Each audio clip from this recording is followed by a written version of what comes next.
People who don't train, discipline, and correct their kids can't stand them. They don't even want to be around them. They're tired all the time because the kids are completely out of control. And they certainly don't want any more kids. All children are trained. They're either trained well or they're trained poorly. I used to train my children to sin. I taught them delayed obedience. How do you teach children delayed obedience? Well, one way you teach them delayed obedience is you tell them things over and over again.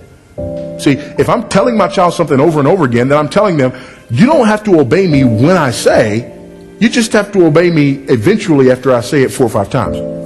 So by repeating myself to my children over and over again, I was training them in sin. No, I tell you to do it. You don't do it. There's an immediate consequence.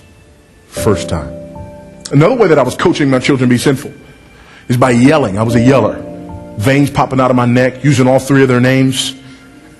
As a yeller, here's what I was teaching my children. You don't have to do what I say when I say it. You have to do it somewhere between the time I say it the first time and the time I get so frustrated that the veins pop out and you hear all 3 of your names. You're teaching sin if you're a yeller. You're training children in sin.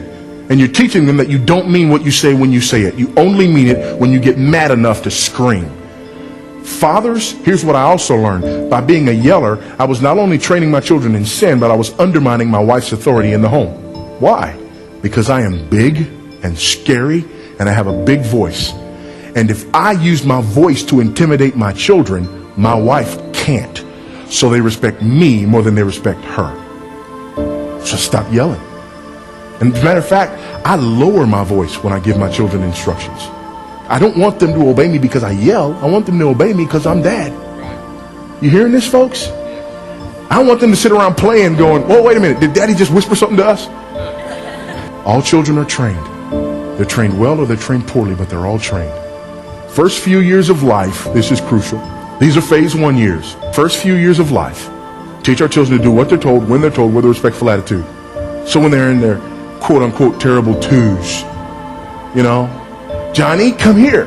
No. And he runs away. Oh, aren't they cute at that age? No, they're sinful. That was sin. And if you don't correct it right now, you are coaching them to be sinful. And we got to get this early. If we don't, here's what happens. They're 14, 15, 16 years old, and they're looking eye to eye and going word for word. They're embarrassing us in public. They're embarrassing us in private. We don't like them. We don't want to be around them. We can't wait till they get 16 and get the car keys so they can just be gone. We love the youth group, not because of what they teach, just because we're not having to do it.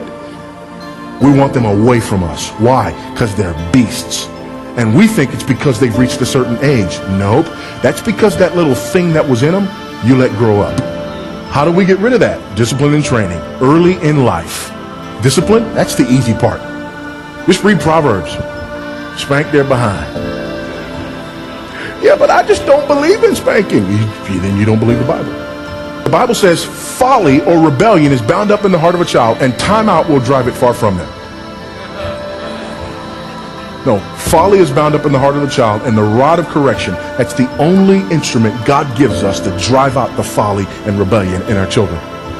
And if we're not willing to use that instrument, the Bible says we're not willing to correct our child with the rod, we hate the child. There's another side of the coin. There's the discipline and correction and the training. Here's where we fall short. And whenever we come up against frustration with our children, we realize we're missing it on the training aspect.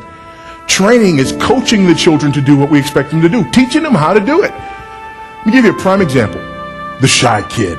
It happens all the time. I'll come up to somebody and, hey, how you doing? And, hey, Johnny, this is Pastor Vody. Say hi to Pastor Vody. And Johnny doesn't do it. Johnny hides behind the leg. Here's what our culture says Pastor Vody's supposed to do right now. Pastor Vody's supposed to say, oh, that's okay. Nope, because Johnny is in sin and it's not okay.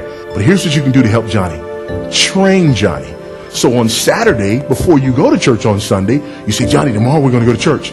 And you know, we meet people at church. And I know you're uncomfortable with that a little bit. So we're going to practice. And you get everybody together. And here's what I want you to do, Johnny. 3 real simple things. I'm going to say hi, and you're going to look me in the eye, number 1. You're going to grab my hand and shake it firmly, number 2. And you're going to say, hi, my name is Johnny. Can you tell me those again? And he repeats them to you. And then you do them. And then you do it over and over and over again, 15, 20 times. Every time he does it, you hug him, you kiss him, you give high fives. You talk about how good he's doing, how excited you are. That's awesome. And tomorrow's going to be incredible.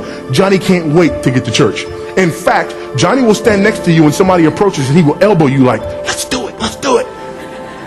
And then Johnny does it. He may not get them all in the right order. He's going to reach for the hand first. Oh, I'm supposed to look in the eye. Then he looks up in the eye, and then but he does it. And then you get down on Johnny's level, and you look him in the eye, and you catch him all over his face, and you give him high fives, and you say, I knew you could do it. And then Johnny goes, let's do it again. That's training. You don't just dive on Johnny for stuff. Train Johnny, teach him how to do what you expect him to do. Now he knows what's required of him, and everybody's clear and on the same page. Does that make sense?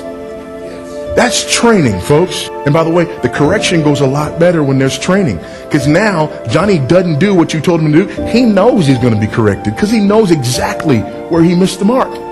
He rebelled. He knows what's coming next. I'm no longer the bad guy.